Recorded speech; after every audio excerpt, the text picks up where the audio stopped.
Hello friends, welcome to commerce world Kannada. ಸ್ನೇಹಿತರೆ, ನೀವು businessman, employee, student ಅಥವಾ common man ಯಾರೇ ಆಗಿದ್ರೂ ಕೂಡ ನೀವು ಕಷ್ಟಪಟ್ಟು ದುಡಿದ ಹಣದಲ್ಲಿ ಒಂದಿಷ್ಟು ಭಾಗ ಗೌರ್ಮೆಂಟ್ಗೆ ಟ್ಯಾಕ್ಸ್ನ ರೂಪದಲ್ಲಿ ಪೇ ಮಾಡ್ತೀರಿ.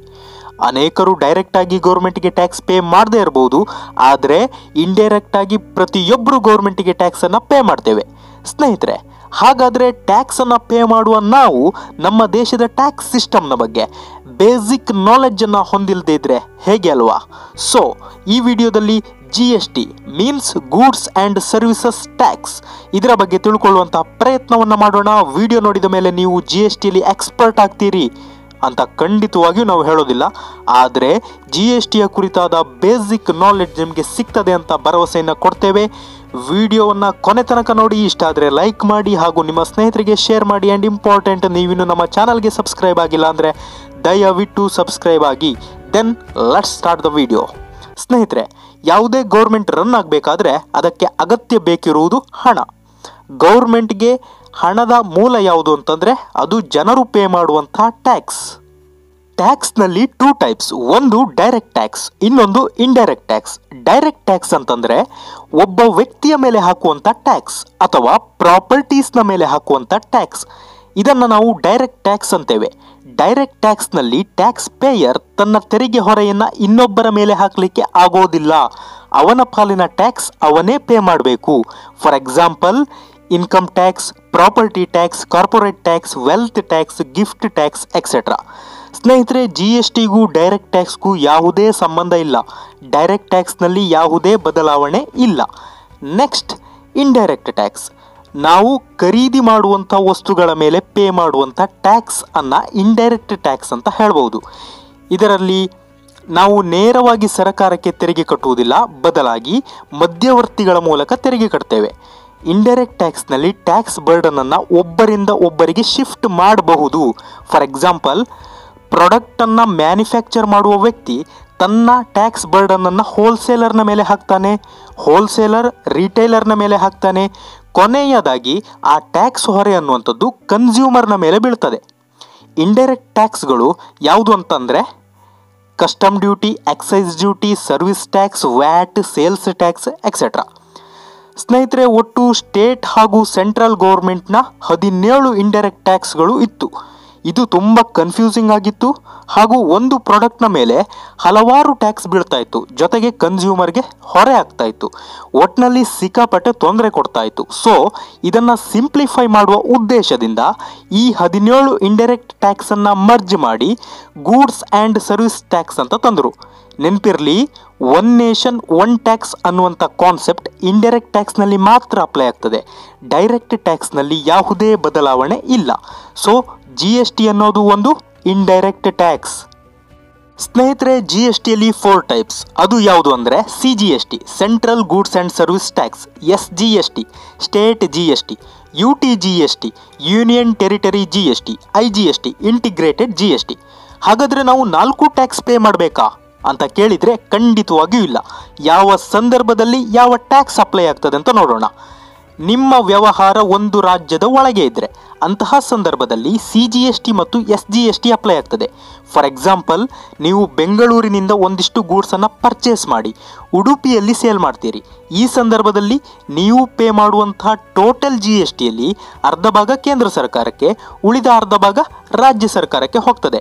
ಫಾರ್ ಎಕ್ಸಾಂಪಲ್, ನೀವು 18% GST ಪೇ ಮಾಡಿದರೆ 9% CGST ಮೀನ್ಸ್ ಕೇಂದ್ರ ಸರ್ಕಾರಕ್ಕೆ, ಇನ್ನು 9% SGST ಮೀನ್ಸ್ ಕರ್ನಾಟಕ ಸರ್ಕಾರಕ್ಕೆ ಹೋಗ್ತದೆ.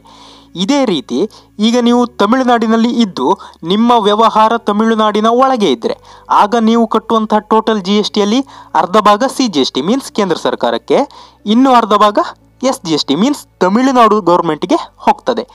ಈಗ CGST ಮತ್ತು SGST ಎಲ್ಲಿ ಅಪ್ಲೈ ಆಗ್ತದೆ ಅಂತ ಗೊತ್ತಾಯಿತು.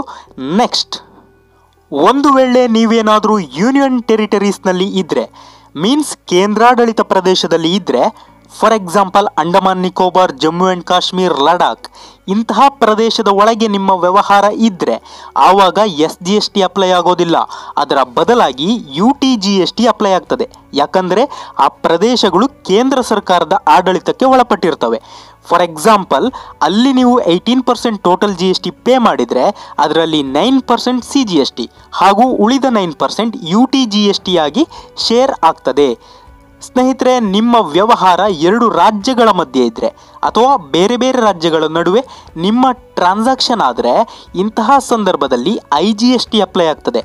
ಫಾರ್ ಎಕ್ಸಾಂಪಲ್, ಮಹಾರಾಷ್ಟ್ರದ ಮುಂಬೈನಿಂದ ಒಂದಿಷ್ಟು ಗೂಡ್ಸನ್ನು ಪರ್ಚೇಸ್ ಮಾಡಿ ಬೆಂಗಳೂರಿನಲ್ಲಿ ಸೇಲ್ ಮಾಡ್ತೀರಿ. ಈ ಸಂದರ್ಭದಲ್ಲಿ ನೀವು ಪೇ ಮಾಡಬೇಕಾದದ್ದು IGST, ಇಂಟಿಗ್ರೇಟೆಡ್ GST. ಈಗ ನಿಮ್ಮಲ್ಲಿ ಒಂದು ಡೌಟ್ ಬರಬಹುದು, ಒಂದು ವೇಳೆ ನಮ್ಮ ವ್ಯವಹಾರ ಒಂದೇ ರಾಜ್ಯದಲ್ಲಿ ಇದ್ದರೆ ನಾವು ಪೇ ಮಾಡುವಂಥ ಟೋಟಲ್ GSTಯಲ್ಲಿ ಅರ್ಧ ಭಾಗ ರಾಜ್ಯ ಸರ್ಕಾರಕ್ಕೆ, ಉಳಿದ ಅರ್ಧ ಭಾಗ ಕೇಂದ್ರ ಸರ್ಕಾರಕ್ಕೆ ಹೋಗ್ತದೆ. ಆದರೆ ನಮ್ಮ ವ್ಯವಹಾರ 2 ರಾಜ್ಯಗಳ ನಡುವೆ ಇದ್ದರೆ ಅಲ್ಲಿ 2 ರಾಜ್ಯ ಸರ್ಕಾರ ಹಾಗೂ ಒಂದು ಕೇಂದ್ರ ಸರ್ಕಾರ ಬರ್ತದೆ. ಈಗ ನಾವು ಪೇ ಮಾಡುವಂತಹ IGSTಯಲ್ಲಿ ಯಾವ ಸರ್ಕಾರಕ್ಕೆ ಎಷ್ಟು ಭಾಗ ಟ್ಯಾಕ್ಸ್ ಹೋಗ್ತದೆ ಅಂತ ನೀವು ಕೇಳಬಹುದು. ಸ್ನೇಹಿತರೆ, ನೀವು ಯಾವುದೇ ರಾಜ್ಯದಲ್ಲಿ ಟ್ರಾನ್ಸಾಕ್ಷನ್ ಮಾಡಿದ್ರೂ ಅದು ಕೇಂದ್ರ ಸರ್ಕಾರದ ಅಡಿಯಲ್ಲೇ ಬರ್ತದೆ. ಸೊ IGSTಯಲ್ಲಿ ಅರ್ಧ ಭಾಗ ಕೇಂದ್ರ ಸರ್ಕಾರಕ್ಕೆ ಹೋಗ್ತದೆ. ಇನ್ನುಳಿದ ಅರ್ಧ ಭಾಗ ಯಾವ ರಾಜ್ಯ ಗೂಡ್ಸನ್ನು ಇಂಪೋರ್ಟ್ ಮಾಡ್ಕೊಳ್ತದೋ, ಮೀನ್ಸ್ ಕನ್ಸ್ಯೂಮ್ ಮಾಡ್ತದೋ ಆ ರಾಜ್ಯಕ್ಕೆ ಹೋಗ್ತದೆ. ಫಾರ್ ಎಕ್ಸಾಂಪಲ್, ಮಹಾರಾಷ್ಟ್ರದಲ್ಲಿ ಗೂಡ್ಸನ್ನು ಪರ್ಚೇಸ್ ಮಾಡಿ ಕರ್ನಾಟಕದಲ್ಲಿ ಸೇಲ್ ಮಾಡ್ತೀರಿ. ಇದರ ಅರ್ಥ ಕರ್ನಾಟಕ ಗೂಡ್ಸನ್ನು ಇಂಪೋರ್ಟ್ ಮಾಡ್ಕೊಳ್ತಾ ಇದೆ, ಆರ್ ಈ ಟ್ರಾನ್ಸಾಕ್ಷನ್ನಲ್ಲಿ Karnataka consuming state. So total 18% IGST ನೀವು ಪೇ ಮಾಡಿದರೆ ಅದರಲ್ಲಿ 9% ಕೇಂದ್ರಕ್ಕೆ, ಉಳಿದ 9% ಕರ್ನಾಟಕಕ್ಕೆ ಹೋಗ್ತದೆ. ಈಗ ಗೂಡ್ಸನ್ನು ಇಂಪೋರ್ಟ್ ಮಾಡುವಂಥ ರಾಜ್ಯಕ್ಕೆ ಟ್ಯಾಕ್ಸ್ ಸಿಗ್ತದೆ, ಆದರೆ ಗೂಡ್ಸ್ ಎಕ್ಸ್ಪೋರ್ಟ್ ಮಾಡುವಂಥ ರಾಜ್ಯಕ್ಕೆ ಏನು ಲಾಭ ಅಂತ ನೀವು ಕೇಳಬಹುದು. ಸ್ನೇಹಿತರೆ, ಒಂದು ರಾಜ್ಯ ಗೂಡ್ಸನ್ನು ಎಕ್ಸ್ಪೋರ್ಟ್ ಮಾಡ್ತಾ ಇದ್ದಾರೆ ಅಂದರೆ ಅದರ ಅರ್ಥ ಅವರು ಗೂಡ್ಸನ್ನು ಮ್ಯಾನುಫ್ಯಾಕ್ಚರ್ ಮಾಡ್ತಾ ಇದ್ದಾರೆ. ಸೊ ಆ ರಾಜ್ಯದಲ್ಲಿ ಉದ್ಯೋಗ ಸೃಷ್ಟಿ ಆಗಿಯೇ ಆಗ್ತದೆ. ಇದು ಆ ರಾಜ್ಯದ ಆರ್ಥಿಕತೆಗೆ ಪೂರಕ ಆಗಿರ್ತದೆ. ಆದರೆ ಈ ಲಾಭ ಗೂಡ್ಸನ್ನು ಇಂಪೋರ್ಟ್ ಮಾಡುವಂತಹ ರಾಜ್ಯಕ್ಕೆ ಇಲ್ಲದ ಕಾರಣ IGSTಯ ಪಾಲು ಗೂಡ್ಸ್ ಯಾವ ರಾಜ್ಯ ತಲುಪುತ್ತದೋ ಅಥವಾ ಯಾವ ರಾಜ್ಯ ಕನ್ಸ್ಯೂಮ್ ಮಾಡ್ತದೋ ಆ ರಾಜ್ಯಕ್ಕೆ ಸಿಗ್ತದೆ. ಸೊ ಈಗ ನಾವು CGST ಹಾಗೂ SGST ಎಲ್ಲಿ ಅಪ್ಲೈ ಆಗ್ತದೆ, CGST ಹಾಗೂ UTGST ಎಲ್ಲಿ ಬರ್ತದೆ, ಆ್ಯಂಡ್ IGST ಯಾವ ಸಂದರ್ಭದಲ್ಲಿ ಅಪ್ಲೈ ಆಗ್ತದೆ ಅಂತ ನೋಡಿದ್ದಾಯಿತು. ನೆಕ್ಸ್ಟ್ ಸ್ನೇಹಿತರೆ, ಒಂದು ಬೆಲೆ ಬಾಳುವಂತಹ ಕಾರಿಗೂ ದೈನಂದಿನ ಜೀವನಕ್ಕೆ ಅಗತ್ಯ ಇರುವಂತಹ ವೆಜಿಟೇಬಲ್ಸ್ಗೂ ಒಂದೇ ರೀತಿಯ ಟ್ಯಾಕ್ಸ್ ಹಾಕಿದರೆ ಸರಿ ಆಗ್ತದಾ? ಖಂಡಿತವಾಗಿಯೂ ಇಲ್ಲ. ಇದಕ್ಕೆ ಡಿಫರೆಂಟ್ ಟ್ಯಾಕ್ಸ್ ರೇಟ್ಸ್ ಉಂಟು, ಆರ್ GST ಸ್ಲ್ಯಾಬ್ಸ್ ಅಂತ ಹೇಳ್ಬೋದು. ಲೈಕ್ 0%, 5%, 12%, 18%, 28%. ಅಗತ್ಯ ದಿನ ಬಳಕೆಯ ವಸ್ತು ಆದರೆ ಕಡಿಮೆ ಟ್ಯಾಕ್ಸ್ ರೇಟ್ ಅಂಡರಲ್ಲಿ ಬರ್ತದೆ. ಇನ್ನು ಲಕ್ಸುರಿ ಪ್ರಾಡಕ್ಟ್ಸ್ ಆದರೆ ಜಾಸ್ತಿ ಟ್ಯಾಕ್ಸ್ ರೇಟ್ ಅಂಡರಲ್ಲಿ ಬರ್ತದೆ. For examples, milk, eggs, vegetable ಇವುಗಳಿಗೆ 0% ಆರ್ ಎಕ್ಸೆಂಪ್ಟ್ ಅಂತ ಹೇಳ್ಬೋದು. ಇನ್ನು ಶುಗರ್, ಟೀ, ಕಾಫಿ ಇವುಗಳೆಲ್ಲ 5% ಅಂಡರಲ್ಲಿ ಬರ್ತದೆ. ಗೀ, ಮೊಬೈಲ್ಸ್, ಫ್ರೂಟ್ಸ್ ಜ್ಯೂಸ್ ಇವುಗಳು 12% ಅಂಡರಲ್ಲಿ ಬರ್ತದೆ. 18%ಅಲ್ಲಿ ಸೋಪ್, ಟೂತ್ ಪೇಸ್ಟ್, ಐಸ್ ಕ್ರೀಮ್ಸ್ಗಳು ಬರ್ತದೆ. ಪರ್ಫ್ಯೂಮ್, ಕಾರ್, ಸಿಮೆಂಟ್ಸ್ ಇವುಗಳು 28%ಅಲ್ಲಿ ಬರ್ತದೆ. ಕೇವಲ ಎಕ್ಸಾಂಪಲ್ಸ್ಗೋಸ್ಕರ ಕೆಲವೊಂದಿಷ್ಟು ಹೇಳಿದ್ದೇನೆ. ಇದೇ ರೀತಿ 1300 ಗೂಡ್ಸ್ ಹಾಗೂ 500 ಸರ್ವಿಸಸ್ GST ಸ್ಲ್ಯಾಬ್ಸ್ ಅಂಡರಲ್ಲಿ ಬರ್ತದೆ. ಇನ್ನು ಪೆಟ್ರೋಲ್, ವೈನ್, ಗ್ಯಾಸ್, ಎಲೆಕ್ಟ್ರಿಸಿಟಿ ಇವುಗಳನ್ನು GSTಯಿಂದ ಹೊರಗೆ ಇಟ್ಟಿದ್ದಾರೆ. GSTಯ ಒಳಗೆ ಇವುಗಳನ್ನು ಇನ್ನೂ ತರಲಿಲ್ಲ. ನೆಕ್ಸ್ಟ್, ಹಾಗಾದರೆ ಯಾರೆಲ್ಲ GST ಕಡ್ಡಾಯ ರಿಜಿಸ್ಟ್ರೇಷನ್ ಮಾಡ್ಕೊಳ್ಬೇಕಂತ ನೋಡೋಣ. ಒಂದು ವೇಳೆ ನಿಮ್ಮ ಬಿಸ್ನೆಸ್ ಟರ್ನ್ ಓವರ್ 40 ಲ್ಯಾಕ್ಗಿಂತ ಜಾಸ್ತಿ ಇದ್ದರೆ, ಮೀನ್ಸ್ ಸೇಲ್ಸ್ 40 ಲ್ಯಾಕನ್ನು ಕ್ರಾಸ್ ಮಾಡಿದರೆ ಮ್ಯಾಂಡೇಟರಿಯಾಗಿ GST ರಿಜಿಸ್ಟ್ರೇಷನ್ ಮಾಡ್ಕೊಳ್ಬೇಕು. ಇನ್ನು ನಿಮ್ಮ ಪ್ರಾಡಕ್ಟ್ಗಳನ್ನು ಆನ್ಲೈನಲ್ಲಿ ಸೆಲ್ ಮಾಡಿದರೆ, ನಿಮ್ಮ ಬಿಸ್ನೆಸ್ ಟರ್ನ್ ಓವರ್ ಈವನ್ ₹1 ಇದ್ದರೂ ಕೂಡ GST ರಿಜಿಸ್ಟ್ರೇಷನ್ ಕಡ್ಡಾಯವಾಗಿ ಮಾಡಬೇಕು. ಆವಾಗ ಈ 40 ಲ್ಯಾಕ್ ಲಿಮಿಟ್ ಇರುವುದಿಲ್ಲ, ಯಾಕಂದರೆ ಪ್ರಾಡಕ್ಟನ್ನು ಆನ್ಲೈನಲ್ಲಿ ಸೇಲ್ ಮಾಡಿರ್ತೀರಿ. ಬೇಸಿಕ್ ನಾಲೆಜ್ಗೆ ಎಷ್ಟು ಬೇಕೋ ಅಷ್ಟು ಮಾತ್ರ ಹೇಳಿದ್ದೇನೆ. GST ಮ್ಯಾಂಡೇಟರಿ ರಿಜಿಸ್ಟ್ರೇಷನ್ ಕುರಿತಾದ ಇನ್ನಷ್ಟು ಮಾಹಿತಿ ಬೇಕಾದರೆ ಕಮೆಂಟ್ ಸೆಕ್ಷನಲ್ಲಿ ಕಮೆಂಟ್ ಮಾಡಿ, ಅದಕ್ಕೆ ಸಂಬಂಧಪಟ್ಟ ಲಿಂಕನ್ನು ಶೇರ್ ಮಾಡ್ತೇನೆ. ಈಗ ನಿಮ್ಮದೊಂದು ಸಣ್ಣ ಬಿಸ್ನೆಸ್ ಇದೆ, ಟರ್ನ್ ಓವರ್ ಕಡಿಮೆ ಇದೆ, ಆದರೂ ನಿಮಗೆ GST ರಿಜಿಸ್ಟ್ರೇಷನ್ ಮಾಡ್ಕೊಳ್ಬೇಕಂತ ಆಸೆ ಇದ್ದರೆ ನಿಮಗೆ ವ್ಯಾಲಂಟರಿಯಾಗಿ GST ರಿಜಿಸ್ಟ್ರೇಷನ್ ಮಾಡಿಕೊಳ್ಳುವ ಅವಕಾಶ ಇದೆ. ಸ್ನೇಹಿತರೆ, GSTಯಲ್ಲಿ ಏನಾದರೂ ಬದಲಾವಣೆ ಅವಶ್ಯಕತೆ ಇದ್ದರೆ ಅದನ್ನು GST ಕೌನ್ಸಿಲ್ನಲ್ಲಿ ನಿರ್ಧಾರ ಮಾಡ್ತಾರೆ. ಈ GST ಕೌನ್ಸಿಲ್ನಲ್ಲಿ 33 ಮೆಂಬರ್ಸ್ ಇರ್ತಾರೆ. ನಮ್ಮ ದೇಶದ ಫಿನಾನ್ಸ್ ಮಿನಿಸ್ಟರ್ ಇದರ ಅಧ್ಯಕ್ಷತೆ ವಹಿಸಿರ್ತಾರೆ. ಆ್ಯಂಡ್ ಕೇಂದ್ರ ಸರ್ಕಾರದ ವಿತ್ತ ಸಚಿವಾಲಯ ರಾಜ್ಯ ಮಂತ್ರಿಗಳು ಇರ್ತಾರೆ. ಹಾಗಾಗಿ ಕೇಂದ್ರ ಸರ್ಕಾರದಿಂದ ಟೋಟಲ್ 2 ಮೆಂಬರ್ಸ್ ಆಯಿತು. ಇನ್ನು 28 ರಾಜ್ಯಗಳ ಫಿನಾನ್ಸ್ ಮಿನಿಸ್ಟರ್ ಇದರಲ್ಲಿ ಇರ್ತಾರೆ.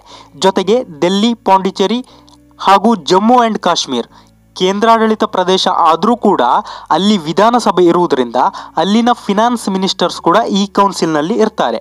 ಸೊ ಒಟ್ಟು 33 ಮೆಂಬರ್ಸ್ GST ಕೌನ್ಸಿಲ್ನಲ್ಲಿ ಇರ್ತಾರೆ. ನೆಕ್ಸ್ಟ್ GSTIN ಅಂತಂದರೆ GST ಐಡೆಂಟಿಫಿಕೇಷನ್ ನಂಬರ್. ನಾವು GST ರಿಜಿಸ್ಟ್ರೇಷನ್ ಮಾಡಿದರೆ 15 ಡಿಜಿಟ್ನ ನಂಬರ್ ನಮಗೆ ಸಿಗ್ತದೆ. ಇದನ್ನು GSTIN ಅಂತೇವೆ.